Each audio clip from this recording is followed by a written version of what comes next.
माता बहनों, आप सबको मेरी ओर से जोहार करता हूं। साथ में इस मंच से जो पुरखों की तस्वीरें लगी हैं उनको नमन करते हुए यहाँ के जो दौड़िया बावसी है उनको नमन करता हूं। वो इसलिए करता हूं कि दौड़िया बावसी पर आज भी हमारे पुरखों के सिरे के लिए हमारे बाप दादा यहाँ आते हैं और दौड़िया बावसी से केसर चढ़ाकर हम लोग वापिस वहां पर पहाड़ों में स्थापित करते हैं पुनः रीति रिवाजों के साथ में। लेकिन जो हमारे पुरखों के बावजी थे, जो कालिया बावसी के नाम से भी जाना जाते थे, दौलिया बावसी के नाम पर धौलागढ़ में, कालिया बावसी के नाम पर केसरिया जी में और बुरिया बावसी के नाम पर गोतमेश्वर में, कालांतर में धीरे धीरे हमारे लोगों से इनकी पूजा विधि छीनी गई थी और केसरिया जी पर आज किसी और ने कब्जा जमाया है। इसी तरीके से अभी हाल ही में गोटिया अम्बा पर जो घटना हुई थी, उस गोटिया अम्बा की घटना में भी हमारे पुरखों का इतिहास है, रीति रिवाज है, संस्कृति और परंपराएं जुड़ी हुई है। लेकिन आज आदिवासी परिवार की ताकत बढ़ती नजर आ रही है। आदिवासी परिवार की बढ़ती ताकत को एक नारे से जोड़ा जाता है कि एक तीर एक कमान, और एक तीर एक कमान के नारे से पूरे देश के आदिवासी एक होने के लिए तैयार हो जाते हैं। ऐसे वक्त में आरएसएस और संघी विचारधाराओं को यह बात हजम नहीं होती है तो आरएसएस और संघी विचारधाराएं आदिवासी को ही आदिवासी से लड़वाने के लिए आगे करती है और आदिवासियों के कंधों पर बंदूक रखकर उनको इस बात की ओर आगे ले जाती है। ऐसा पहली बार नहीं हुआ है, ऐसा कई बार हो चुका है कि जब आदिवासियों के देवी देवताओं पर अतिक्रमण करने का प्रयास किया गया, आदिवासी देवी देवताओं के साथ में छेड़छाड़ करने का प्रयास किया गया, उसी परिवार से जो दक्षिणी राजस्थान के अंदर आदिवासी परिवार की बढ़ती ताकत को रोकना चाहते हैं। और इसी तरीके से राजस्थान के पूर्वी हिस्से में भी जो अम्बागढ़ का किला था, उस अम्बागढ़ के किले के ऊपर जो मीणाओं का अम्बागढ़ था, भगवा रंग लगा झंडा लगाया गया था, लेकिन वहां के मीणा उनके अंदर आपसी दरार डालने की कोशिश की थी, एक हुए थे और अम्बागढ़ के किले को आरएसएस से आजाद कराया था। इस प्रकार से आज जो 9वीं कक्षा की एनसीईआरटी की किताब है, उस किताब के अंदर हमारा पुरखों का इतिहास है, मानगढ़ की वो पहाड़ी शौर्य पराक्रम बलिदान और त्याग और भक्ति की पहाड़ी है, जिस पर हमारे पुरखों ने 17 नवंबर 1913 के दिन पूरे मानगढ़ पर ब्रिटिश हुकूमत कहती है, ब्रिटिश हुकूमत का रिकॉर्ड कहता है कि 1 लाख से ज्यादा आदिवासी उस समय उस पहाड़ी पर इकट्ठे हुए थे और उस समय ब्रिटिश हुकूमत के कागजात कहते हैं कि 1500 से ज्यादा आदिवासी शहीद हुए थे। और जब 1500 से ज्यादा आदिवासी शहीद हुए थे तो वो लोग सिर्फ संप सभा की मांग नहीं कर रहे थे, वो लोग सेपरेट फील्ड प्रदेश की मांग कर रहे थे, सेपरेट फील्ड टेरिटरी की मांग कर रहे थे। और इस बात को लेकर ब्रिटिश हुकूमत को ये बात जमी नहीं, तब वो लोगों ने हमारे लोगों को भी आगे किया और इस बात को, इस आंदोलन को कुचलने के लिए यह 17 नवंबर 1913 को हमारे लोगों के साथ में गोलीकांड हुआ था। लेकिन मैं उस पराक्रम और शौर्य को भूलना नहीं चाहते। उस पराक्रम और शौर्य के बाद में आज कुछ लोग जिनको मानगढ़ के जो शहादत हुआ उस टाइम पैदा नहीं हुए थे, वो कह रहे हैं कि इनका इतिहास मिटा देंगे।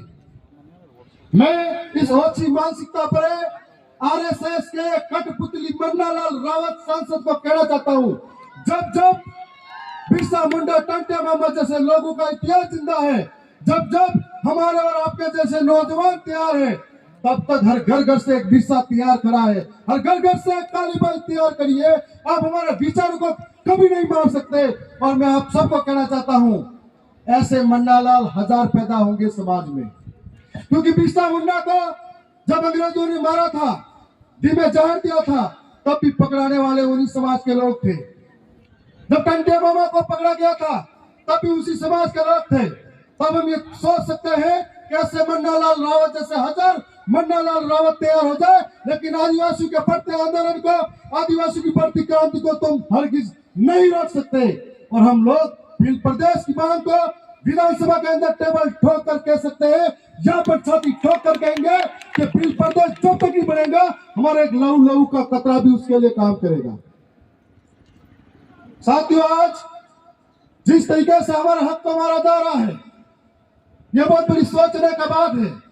जो लोग आदिवासी के वोटों से जीत कर जाते हैं और आदिवासी को मारने की बात करते हैं। हम लोग उदयपुर के अंदर लगातार खबरें देख रहे हैं कि पैंथर के द्वारा आदिवासी पे हमला किया जा रहा है, और अभी सरकार को सफलता हासिल हुई कि पैंथर को पिंजरे में बंद किया था। उसी प्रकार से उदयपुर से वोट लेकर कुछ लोग दिल्ली की ओर लौटे थे, वो भी उस पैंथर की तरह कम नहीं है, जिन्होंने आदिवासी को वोट लेकर यह कहा कि आदिवासी का घर चला दो, आदिवासी को मारो। तो आज भी कहना चाहता हूं, सरकार ने उस आदमखोर पैंथर को पकड़ा था, इस आतंकवादी पैंथर को वक्त आने पर अपन पिंजरे में बंद करेंगे। साथ साथ में यह बताना चाहूंगा कि आज सरकारें हमारे साथ कितना भेदभाव करती है। आए दिन ऐसे कानून जो हमारे हक के खिलाफ है, यह जो सुप्रीम कोर्ट है, यह जो न्यायालय है, यह आदिवासियों के कब से हितैषी बन गए, ये बात मुझे समझ में नहीं आई। और आज जिस तरीके से एसटी भाई, एससी भाई, ओबीसी और माइनॉरिटी के लोग एक होने लगे, तभी सरकारों को चिंता सताने लगी कि आज हमारा जो जनाधार है इसको कैसे घटाया जाए। तब न्यायालयों से एसटी एससी को अलग करने के बयान, अलग करने के फैसले सामने आते हैं। पीड़ा नजर नहीं आती है। अभी हाल ही में एक दर्दनाक घटना सामने आई थी कि यहाँ पर परीक्षा देने गए थे नौजवान, जो अपने भविष्य के लिए गए थे, जिंदगी मांगने के लिए गए थे, और जिंदगी से हाथ धो बैठे हैं, भविष्य से हाथ धो बैठते हैं। इसका जिम्मेदार कौन है? इसका जिम्मेदार यह भजनलाल सरकार है, और भजनलाल सरकार की जिम्मेदारी की वजह से हमारे यहाँ पर नौजवानों ने हक खोया है। और आज मैं उसी सरकार से मांग करता हूँ, इस मन से बड़ी पीड़ा के साथ में, कि उन नौजवान बेरोजगारों के जो अपनी पीड़ा के साथ में इस दुनिया में नहीं रहे, उनको आर्थिक मुआवजा मिलना चाहिए। और मैं सरकार के समक्ष भी यह मांग करूंगा। साथ साथ में मैं आप सबके बीच में खड़ा हूं, तो अगली बार विधानसभा के अंदर जब मौका मिलेगा तो बेरोजगारों का सेंटर इधर से उधर हो, इतना तड़पाने की नौबत आती है, मैं वहां सरकार के बीच में खड़ा होकर लड़ूंगा। अगर मुझे मौका मिला, साथ साथ में मेरे दो भाई और भी हैं, हम लोग भी लड़ेंगे। हम लोगों का बढ़ता वैचारिक आंदोलन, बढ़ती हुई ताकत पूरे देश के आदिवासी समझने लगा है कि किस तरीके से आदिवासी के साथ में धोखा हुआ, कुटाराघात हुआ, इतिहास को छेड़ाछाड़ किया जा रहा है, तब पूरे देश का आदिवासी एक होता जा रहा है। और हम लोगों को समझना पड़ेगा कि किस तरीके से हमको अधिकार मिले हैं। आजादी के 75 वर्ष बाद भी जब 5वीं अनुसूची का प्रावधान संविधान में दिया हुआ है, लेकिन संविधान की किताब में कैद पड़ा हुआ है। भूख मिटाने के लिए अपने कलेजे के टुकड़े को 3-3 महीने के औलाद को बेचा जाता है दिल्ली जैसे शहरों में। तब ऐसे मंत्री को शर्म आनी चाहिए कि वहां पर ऐसी क्या हालात है, 5-5 बार विदाई करने के बाद भी अपनी हालात सुधार नहीं पाए। जब उनकी विधानसभा के अंदर प्रचार करने गया था, आंखों में आंसू टपक रहे थे कि शिक्षा की व्यवस्था जर्जर हो चुकी है, पानी के लिए लोग तरस रहे हैं, मूलभूत सुविधाओं का अभाव है, और आप धर्म और धर्म की राजनीति में पड़े हुए हो। यह बात होनी चाहिए थी कि आदिवासी के उत्थान के लिए क्या करें, आदिवासी को पलायन को रोकने के लिए क्या करना चाहिए, आदिवासी को शिक्षा के लिए क्या करना चाहिए, इस मुद्दों पे बात होनी चाहिए थी। लेकिन आज मैं कहना चाहूंगा, हम 3 भाई जो विधानसभा में गए और हमारे बड़े भाई लोकसभा में गए, जब जब मौका मिला सदन के अंदर अपनी बात रखने का, राजस्थान की सबसे बड़ी महापंचायत में अपनी बात रखने का, हमने यहाँ के लोगों के लिए शिक्षा की बात करी, रोजगार की बात करी, किसानों के हक की बात करी, जल जंगल जमीन बचाने की बात करी, 5वीं अनुसूची की बात करी। लेकिन यहाँ के विधायक और सांसद जब गए तो जिन वोटों से जीत के गए, उन्हीं लोगों को बाहर निकालने की बात करी। ये उस विचारधारा में और ये इस विचारधारा में फर्क है। खिलवाड़ा के भाइयों से भी मैं कहना चाहूंगा कि हम लोग मतभेद अलग अलग हो गए थे, अलग अलग विचार हो गए थे, लेकिन आज मतभेद तो एक हो गए, हमारे मनभेद एक नहीं हो पाया। क्या मैं सही कह रहा हूं? मतभेद हमारा एक नहीं हो पाया है, लेकिन मैं आपसे सवाल करना चाहूंगा, क्या आप चाहोगे कि आरएसएस जैसी विचारधारा आदिवासियों को खत्म करे और ये देखना चाहोगे क्या?